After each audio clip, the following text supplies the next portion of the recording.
Hello' বন্ধুসকল, মই আপোনালোকক নলেজ এণ্ড এণ্টাৰটেইনমেণ্ট চেনেলটোলৈ স্বাগতম জনাইছোঁ।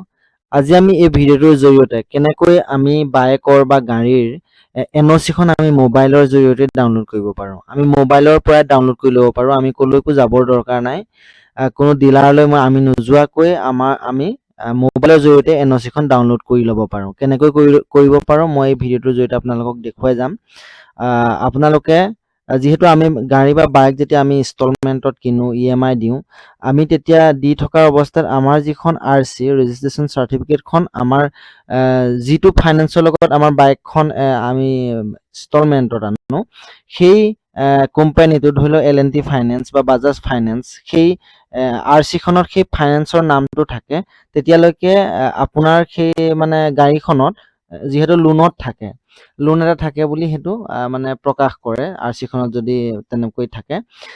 এতিয়া আমি যেতিয়া আমাৰ EMI খিনি মাৰি শেষ হ'ব, তেতিয়া আমি NOC খন আমি ডিলাৰলৈ ফোন কৰোঁ বা ডিলাৰে কয় আমুকত যাব লাগিব, এনেকৈ আপোনালোকে পাব। তো আপোনালোকে যেতিয়া EMI টো ক্লিয়াৰ কৰে, তেতিয়া আপুনি ক'লৈকো নোযোৱাকৈ মোবাইলৰ পৰাই একদম ধুনীয়াকৈ আপোনালোকে NOC খন ডাউনলোড কৰিব পাৰে আৰু মোবাইলৰ পৰা প্ৰিণ্ট উলিয়াই লৈ ল'ব পাৰে। এতিয়া আমি কেনেকৈ কৰিম সেইটো দেখুৱাই দিছোঁ। প্ৰথমতে আপোনালোকে গুগলত যাব, ক্ৰম ব্ৰাউজাৰত যাব, ক্ৰম ব্ৰাউজাৰটো অপেন কৰি ল'ব। ক্ৰম ব্ৰাউজাৰটো অপেন কৰাৰ পাছত আপোনালোকে দেখিছে ক্ৰম ব্ৰাউজাৰটো অপেন কৰি লৈছোঁ। আপোনালোকে ক্ৰম ব্ৰাউজাৰটো অপেন কৰি ল'ব। অপেন কৰি ইয়াত মই ধৰি ল'লোঁ আপোনালোকৰ যিটো ফাইনেন্সৰ লগত থাকে সেই ফাইনেন্সৰ নামটো মাৰিব লাগিব। এতিয়া মই এখন বাইক কিনিছিলোঁ, সেই বাইকখন মোৰ L&T ফাইনেন্স আছিল আৰু L&T ফাইনেন্সৰ পৰা মই যেতিয়া পইচাখিনি দি শেষ হ'ল, তেতিয়া মই NOC খন মই মোৰ মোবাইলৰ পৰাই মই ডাউনলোড কৰি লৈছোঁ। ইয়াত মই আপোনালোকে যিটো ফাইনেন্স, সেই ফাইনেন্সৰ নামটো ইয়াত মাৰি দিলে চাৰ্চ কৰি দিলে আহি যাব। এতিয়া মই ইয়াত L&T বুলি মাৰিম, আপোনালোকে দেখিব L&T ৰ'ব L&T ফাইনেন্স, L&T ফাইনেন্স। এতিয়া মোৰ ইয়াত বহুত আহি দেখিছে আপোনালোকে L&T ফাইনেন্সৰ সেইটো L&T finance, L&T finance NOC download বা L&T ফাইনেন্স মই মাৰি দিছোঁ। L&T ফাইনেন্স মাৰি দিয়াৰ লগে লগে দেখিছে আপোনালোকে এটা ছাইট L&T ফাইনেন্স বুলি যিটো প্ৰথম ছাইট খোল খাইছে, সেই ছাইটটো ক্লিক কৰি দিব। দেখিছে আপোনালোকে এইটো L&T ফাইনেন্স বুলি। মই ইয়াৰ পৰা কেনেকৈ ডাউনলোড কৰিছিলোঁ মই এইটো দেখুৱাই দিম আপোনালোকক। এতিয়া L&T ফাইনেন্স ইয়াত আপোনালোকে ক্লিক কৰি দিব। ইয়াত ক্লিক কৰি দিয়াৰ লগে লগে আপোনালোকক আকৌ এটা নেক্সট পেজলৈ লৈ যাব।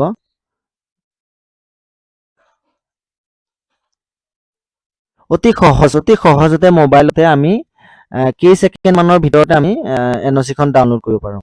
এটা কথা কিন্তু, আপোনালোকে যেতিয়া গাড়ীখন আপোনালোকে ইনষ্টলমেণ্টত আনিবলৈ যায়, তেতিয়া আপোনালোকৰ মোবাইল নাম্বাৰ গোটেই ডিটেইলছখিনি লয়, আধাৰ, পান, ভোটাৰ এইবিলাক লৈ লয়।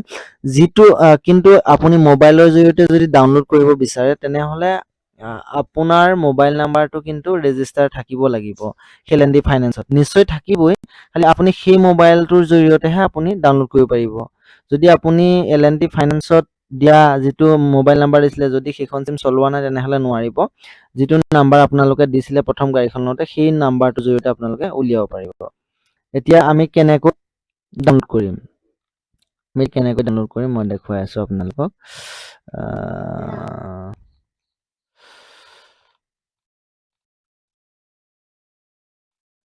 আপোনালোকে এই তিনিটা ডট দেখিছে নহয়, এই তিনিটা ডটত ক্লিক কৰি দিব।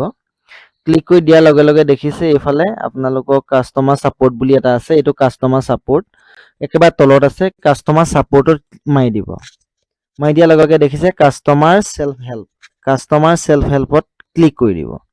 ক্লিক কৰি দিয়াৰ লগে দেখিছে আপোনালোকে এইটো হোম লোন যদি থাকে সেইটো আপোনালোকে চাব পাৰে, NOC ক্লিয়াৰ কৰিব পাৰে, গোটেই ডিটেইলছখিনি চাব পাৰে। আপোনালোকে NOC খন ডাউনলোড কৰাৰ লগতে গোটেই ডিটেইলছখিনি চাব পাৰে লোনৰ। এতিয়া মই টু হুইলাৰ, মই যিহেতু বাইকৰ মই NOC ডাউনলোড কৰিছিলোঁ, মই কেনেকৈ দেখুৱাই দিছোঁ। ইয়াত টু হুইলাৰত মই মাৰি দিছোঁ। টু হুইলাৰত মাৰি দিয়াৰ লগে লগে মোৰ এইটো ঘূৰি আছে, দেখিছে এইটো ঘূৰি আছে। এতিয়া মই টু হুইলাৰৰ ওলাই গৈছে। এতিয়া টু হুইলাৰ ওলাই যোৱাৰ লগে লগে এতিয়া আপোনালোকে দেখিছে যে ইয়াত mobile number, email ID, personal information, email ID, mobile number, alternative mobile number, update alternative, এইবিলাক চব কৰিব পাৰে। লোন ডিটেইল চাব পাৰে, পে ইউৰ EMI, আপুনি বাইকৰ EMI পে কৰিব পাৰে এই চাইডত গৈ, আপুনি কলৈকো যাবলৈ দৰকাৰ নাই। আপুনি পে কৰাত 10টা ট্ৰেনজেকশ্যন, গাড়ীখনৰ 10টা ট্ৰেনজেকশ্যন আপুনি চাব পাৰে। গতিকে এইখিনি ভেহিকেল ডিটেইলছ চাব পাৰে। এতিয়া আমি কিয় আহিছিলো, NOC, যিহেতু আমি NOC খনৰ কাৰণেহে আহিছিলো। এতিয়া NOC ইয়াত ক্লিক কৰি দিব লাগিব। ইয়াত ক্লিক কৰাৰ লগে লগে NOC খনত ক্লিক কৰি দিব। যেহেতু EMI শেষ হলেহে আপুনি NOC খন পাব। এতিয়া আপোনালোকে চাওক লগইন বুলি আহিছে। লগইনত চাওক আপোনাৰ মোবাইল নাম্বাৰটো নাথাকিলেও হ'ব। যেতিয়া আপোনাৰ LAN নাম্বাৰ, লেন নাম্বাৰ, আপোনালোকৰ গাড়ীখন কিনোতে হয়তো লেন নাম্বাৰ এটা আহে। গাড়ীখন কিনোতে যিবিলাক কাগজ পত্ৰ দিয়ে তাতে থাকে লেন নাম্বাৰটো। আপোনালোকে লেন নাম্বাৰটো ভৰাই দিব ইয়াত। লেন নাম্বাৰটো ভৰাই দিলেও আপোনালোক খোল খাব, আৰু মোবাইল নাম্বাৰটো বা পান কাৰ্ডৰ নাম্বাৰটো ইয়াত ভৰাই দিলেও খোল খাই যাব। দেখিছে আপোনালোকে এণ্টাৰ পান মোবাইল লেন নাম্বাৰ। এতিয়া মই ইয়াত মোৰ মোবাইল নাম্বাৰটো মাৰি দিম।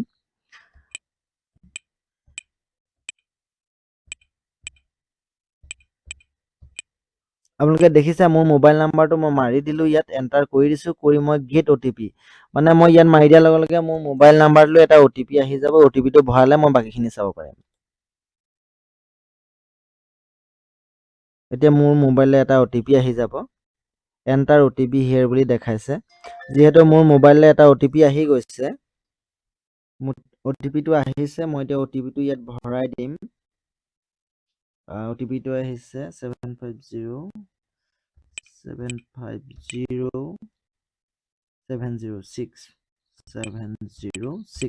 গতিকে ৰ'ব, নাই ভৰা ইয়াত 750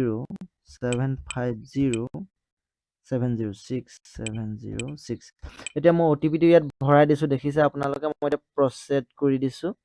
প্ৰচেড কৰি দিয়াৰ লগে লগে মোৰ ডিটেইলছখিনি ওলাই আহিছে। আপোনালোকে দেখিছে, এইটো মোৰ টু হুইলাৰ গোটেই ডিটেইলছখিনি মোৰ এতিয়া ওলাই আহিব ইয়াত। আপোনালোকে দেখিছে, এইটো দেখিছে মোৰ, মই এইটো মোৰ এইটো যিটো লেন নাম্বাৰ, এইটো লেন নাম্বাৰ 4063267, এইটো দেখিছে আপোনালোকে, এই নাম্বাৰটো।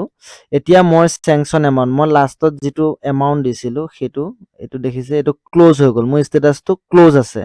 যিহেতু মই পইচা শেষ কৰিলো, সেইকাৰণে মোৰ লোনটো ক্ল'জ হৈ গ'ল। এতিয়া 30 মাহৰ আছিলে বাইকখনৰ হেৰিটো। তাৰপিছত EMI-টো আছিলে 2940 টকাকৈ আছিলে EMI-টো। গতিকে আপোনালোকে দেখিছে ৰেটিঅ' এইটো যিটো পাৰ্চেণ্টেজ 20.58%। এতিয়া মই মোৰ ডিটেইলত যদি চাওঁ, তেতিয়াহ'লে মোৰ ডিটেইলত কি ওলাব পাৰে। এমাউণ্ট এইটো ডিছবাৰ্চ হৈছে ইমান টকা।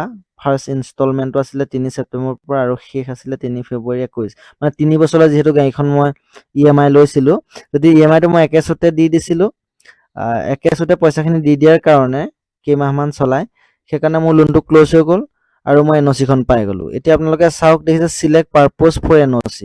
এতিয়া এনেকৈ আপোনালোকে ক্লিক কৰি দিব। আপোনালোকে ইয়াত দেখুৱাইছে, দেখিছে আপোনালোকে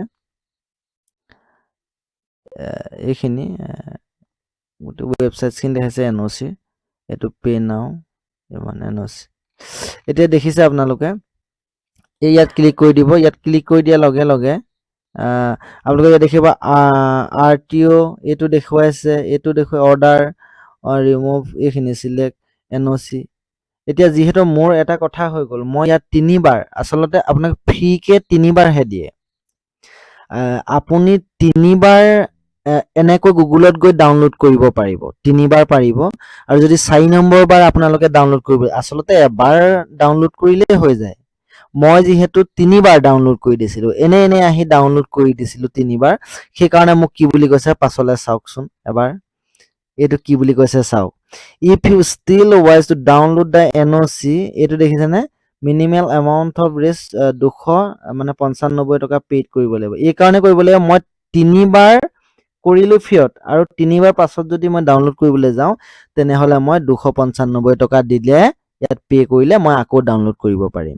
তাৰমানে মোৰ যদি NOC খন হেৰাই যায়, 3খন NOC হেৰাই গ'ল, তাৰপিছত মই এই চাইডত গৈ আকৌ এখন NOC ডাউনলোড কৰিব পাৰিম, যদিহে মই 295 টকা এটা পে কৰি লওঁ, আকৌ মোক NOC খন ইয়াত ডাউনলোড কৰিবলৈ দিব। নহ'লে আপুনি চাওক কি দেখাইছে, এইখন দেখিছেনে, দেখিছে, এইটো চিলেক্ট পাৰপ'জ ফৰ NOC। এই বাকীখিনিত মই কৰিব এতিয়া নোৱাৰিম। কৰিলেও মই পইচাটো দি ল'ব লাগিব। এতিয়া দেখিছে মোৰ এইটো ষ্টেটাছ ক্লোজ আছে আৰু মোৰ ইয়াৰ নামটো ওলাই গৈছে এল&টি ফাইনেন্সত যিহেতু আছিলে। এতিয়া মই মোৰ আৰ চি খনৰ পৰা মই এল&টি ফাইনেন্সৰ নামটো মই উঠাই দিব পাৰিম আৰু ধুনীয়াকৈ মই এখন আৰ চি দ্বিতীয় অফিচত বনাই ল'ব পাৰিম। এইখিনি আছিলে ভিডিঅ'টো। আপোনালোকেও এনেধৰণে যিটো ফাইনেন্স কোম্পানীৰ পৰা আপোনালোকে গাড়ীখন ক্ৰয় কৰে ইনষ্টলমেণ্টত, আপোনালোকে সেই ফাইনেন্স কোম্পানীটোক ক্ৰম ব্ৰাউজাৰ বা গুগলত মাৰি পেলানি আপোনালোকৰ মোবাইল নাম্বাৰ বা লেণ্ড নাম্বাৰ দি এনেকৈ লগ ইন কৰি বাকীখিনি আপোনালোকে নিজে কৰিব পাৰে। EMI দিব পাৰে, EMI খিনি চাব পাৰে, কিমান আছে সেইটো চাব পাৰে, সকলোখিনি চাব পাৰে। এতিয়া মোক ক্লোজ কাৰণে এইখিনি দেখাইছে। বাৰু ইমানে আছিল ভিডিঅ'টো আজিলে।